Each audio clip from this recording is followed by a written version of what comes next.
Saudara, memasuki hari ketiga, tim SAR gabungan kembali melanjutkan pencarian dua korban yang masih tertimbun longsor di Kampung Sirnasari, Kelurahan Empang, Kota Bogor. Pencarian korban dilakukan dengan mengerahkan alat berat. Pada Jumat pagi, tim SAR gabungan kembali melakukan pencarian korban di lokasi longsor dengan menggunakan eskavator. Pengerahan alat berat dinilai lebih efektif karena ketebalan tanah sedalam 4 meter menjadi kendala tim SAR selama 2 hari terakhir. Petugas berharap dua korban yang masih tertimbun longsor bisa ditemukan hari ini.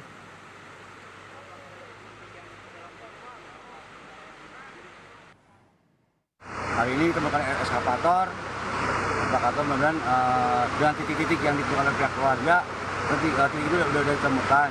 Kita berusaha untuk menggali atau mencari kembali si perkiraan yang dua korban itu yang belum ditemukan di hari pertama sampai tadi malam. Kita bergabung dengan jurnalis Kompas TV, Triksi Valencia yang memantau proses evakuasi korban di Kampung Sirnasari, Bogor, Jawa Barat. Selamat siang, Triksi.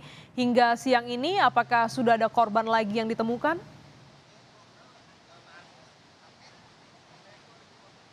Ya, selamat siang Glenis dan juga saudara. Saat ini masih dalam proses pencarian, Glenis, di mana memang masih ada dua korban yang tertimbun, yakni ibu berusia 65 tahun dan juga anak berusia 8 bulan.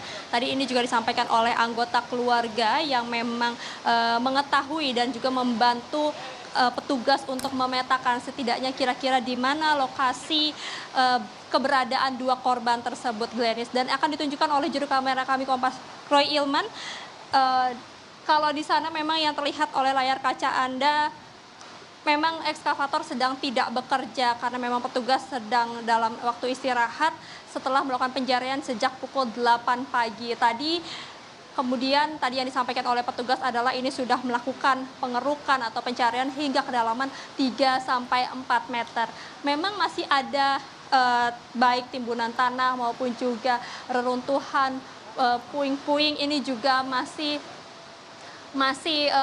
menghambat begitu ya pencarian korban, sehingga ini nanti akan dilanjutkan setelah beristirahat sekitar pukul 1 siang, Glenis dan juga saudara. Dan tadi kalau kami berbincang dengan salah satu anggota keluarga yang memang masih menanti dua anggota keluarganya yang masih tertimbun ini, menceritakan kalau sebenarnya area ini sudah pernah tertimbun setidaknya ada 3 kali. Ini yang ketiga kalinya longsoran terjadi, maksud kami, dan ini cukup besar longsoran yang terjadi dan akhirnya menimbun area rumahnya maupun juga keluarganya.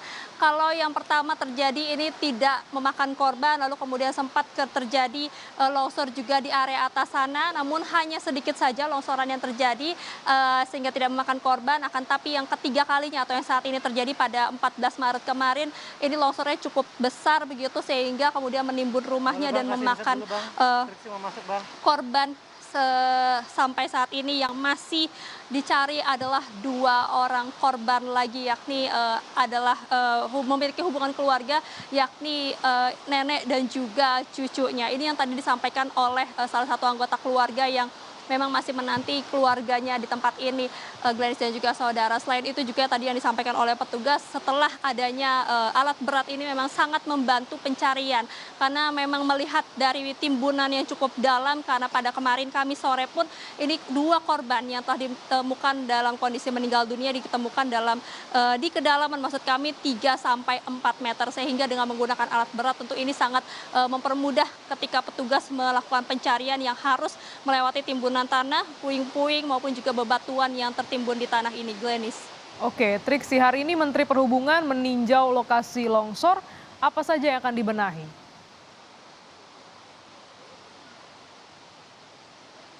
Ya, betul sekali, Glenis. Tadi memang ada Menteri Perhubungan dan ditemani oleh Ditjen dari Perkereta Apian yang datang untuk meninjau jalur kereta api yang terdampak longsor begitu, Glenis. 1 longsor tadi sudah bisa dilewati sejak kemarin, sudah dapat digunakan oleh kereta api sehingga 6 perjalanan ini sudah dikatakan normal hari ini. Lalu kemudian tadi yang disampaikan oleh Menteri Perhubungan Budi Karya Sumadi adalah bagaimana mempercepat recovery ataupun juga pembenahan dari jalur kereta ini yang kemudian disampaikan kemarin juga oleh Humas dari KAI Daob 1 Eva Chairunisa bahwa masih ada satu jalur yang mengalami dampak begitu sehingga rel menggantung 25 meter dari bawah tanah maksud kami. Lalu kemudian juga yang disampaikan oleh Menteri Perhubungan adalah bagaimana recovery dari dampak longsor ini secara menyeluruh dibutuhkan waktu setidaknya 3 bulan karena melihat dari kondisi yang curam. Selain itu juga pesan yang disampaikan kepada Ditjen Perkeretaapian adalah ketika akhir pekan di mana kondisi kereta api ini memiliki penumpang yang cukup banyak begitu untuk diminta dikurangi kapasitasnya. Jadi kalau dari 100% kapasitas ini harus dikurangi setidaknya 10%, jadi hanya diperbolehkan 90% saja yang ada di dalam kereta api sehingga ini dapat mengurangi beban ketika kereta api ini melalui jalur yang masih dalam perbaikan di area jalur maksud kami yang masih dalam perbaikan saat ini. Karena pun meski sudah bisa dilalui oleh kereta api, akan tapi di area-area dalam perbaikan ini masih harus berjalan dengan kehati-hatian dan juga pelan-pelan mengingat juga tanahnya masih dalam perbaikan dan ini untuk keselamatan. Jadi itu yang tadi disampaikan oleh Menteri Perhubungan Glenis. Jadi setidaknya ketika recovery keseluruhan dikatakan membutuhkan waktu 3 bulan. Glenis. Lantas bagaimana dengan rencana relokasi warga yang menjadi korban longsor?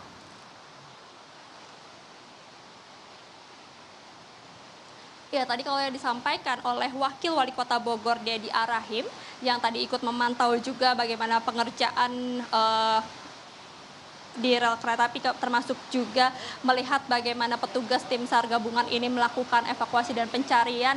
Tadi pesannya adalah untuk warga yang terdampak nantinya akan direlokasi terlebih dahulu saat ini ke Rusunawa yang ada di Bogor Selatan. Kemudian juga terkait dengan warga yang memang saat ini harus direlokasi terlebih dahulu atau diungsikan terlebih dahulu, nantinya akan dibangunkan rumah relokasi.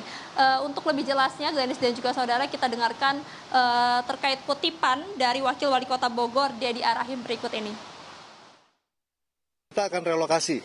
Jadi kami sudah koordinasi dengan BKAD ya untuk memastikan ada 3 alternatif lokasi relokasi untuk mereka yang tinggal di zona hitam dan korban dari longsor yang di Kelurahan Empang sekarang.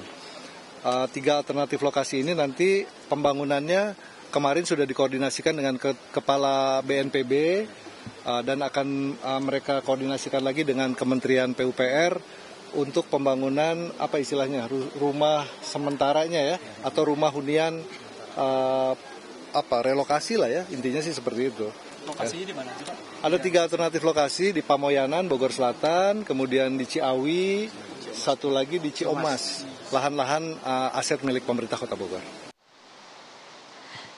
Ya, untuk proses relokasi atau pembangunan dari tempat yang baru kepada warga yang terdampak ini memang membutuhkan waktu 3 bulan, Gladys dan juga saudara, di mana maka dari itu kemudian akan dipindahkan sementara kepada Rusunawa di Bogor Selatan.